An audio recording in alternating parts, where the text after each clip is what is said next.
All right, we're to chapter 27. This is Aaron telling the story. Young man, we've been waiting for nearly half an hour, the Dumbledore tells me. You promised to set up the card table for us. We'll get to it, I tell her. We're busy. The old bat has a voice like a screeching gears on a truck with a bad transmission. You don't look very busy to me. You're just standing around the snack cart eating the cookies you're supposed to be passing out. Which is a big job, Bear pretends to be outraged. You expect us to do it on an empty stomach? Chill out, I advised Dumbledore. 5 more minutes. It goes without saying that community service at the Greybeard Motel is about as much fun as sticking your hand in a garbage disposal. The one good thing is you get to mess with the residents. She's been bugging us half the morning to set up an extra card table in the rec room so she and 3 other blue hairs can play bridge. We've been having a few laughs, seeing how long we can blow her off. 5 minutes? Try 5 hours. Maybe 5 days. If she doesn't like it, let her set up her own card table. She's built like a sumo wrestler. In frustration, she retreats into the rec room and Bear and I crack up. Oh, we'll do it for her eventually. You know, right before her head explodes. That's the art to it, picking the moment to give in just when she's about to report us to the nurses. We help ourselves to more cookies, but Bear tries to hog the last chocolate one, and we end up down on the floor fighting for it and laughing like crazy. The cookie is crushed before either of us can eat it. We're getting back to our feet, brushing off the dust and crumbs, when we see him, Chase, striding down the hall like he's on the Amazing Race, in a real hurry to get somewhere, and not too thrilled about it. Ever since our fight on the football field, he hasn't been turning up for community service. Not that he's really on it.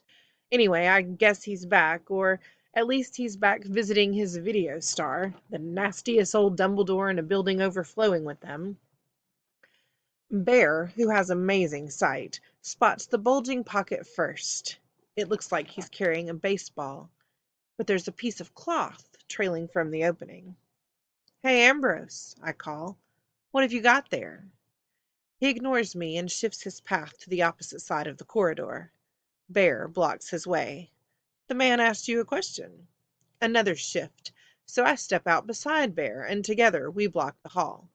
Chase does exactly what a running back would do on a football field. He puts his head down and tries to blast through us, but we're linemen and we stop him cold. In a game, I'd be trying to strip the ball. In this case, I reach down and grab the white fabric and yank. A dish towel opens up in my hand, and something flies out of it and hits the terrazzo floor with a clink. Star shape. Blue ribbon.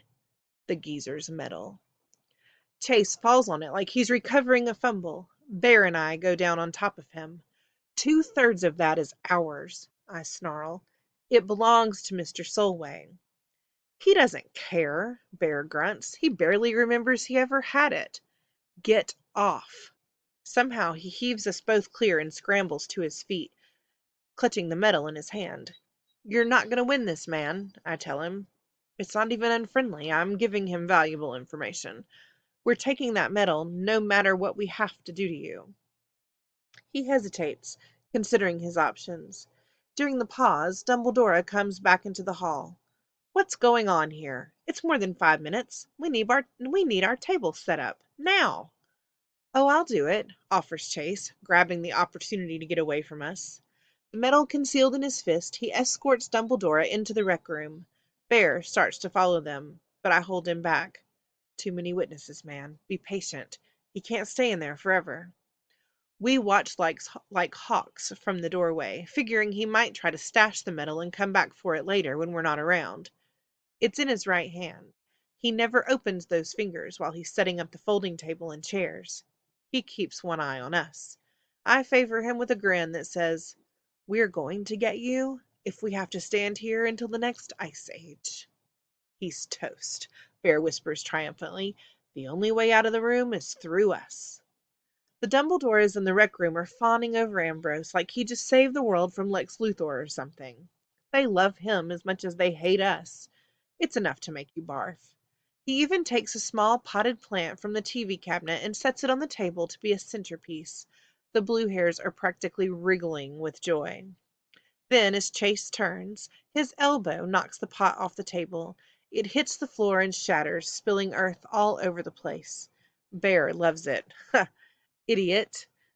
Ambrose rushes to the corner where a vacuum cleaner stands against the wall. He plugs it in and starts to clean up his mess. We almost miss it. As he runs the vacuum back and forth over the dirt, he opens his hand and drops the metal into the unit's path. In a heartbeat, it's sucked up and gone. He glances over to see if we notice. I pretend we didn't, but Bear's face is bright red, which is a dead giveaway. Chase is vacuuming toward us now, speeding up, breaking into a run. The plug pops out of the wall. The vacuum falls silent. He keeps moving, though, charging at us. Bear and I block the doorway and brace ourselves to deck him again. Just before impact, he lifts the vacuum cleaner like a battering ram and slams into us. We're both knocked back onto our butts, choking in a cloud of dust that the collision forces out of the filter bag. By the time our vision clears and we struggle back up again, Ambrose is almost out of sight down the hall, still cradling the vacuum cleaner. We stare at each other, and the minute we get our breath back, we chorus, "Get him." We take off after our star running back. We've never been able to outpace him before, but this time he's carrying a vacuum cleaner, not a football. That's bound to slow him down.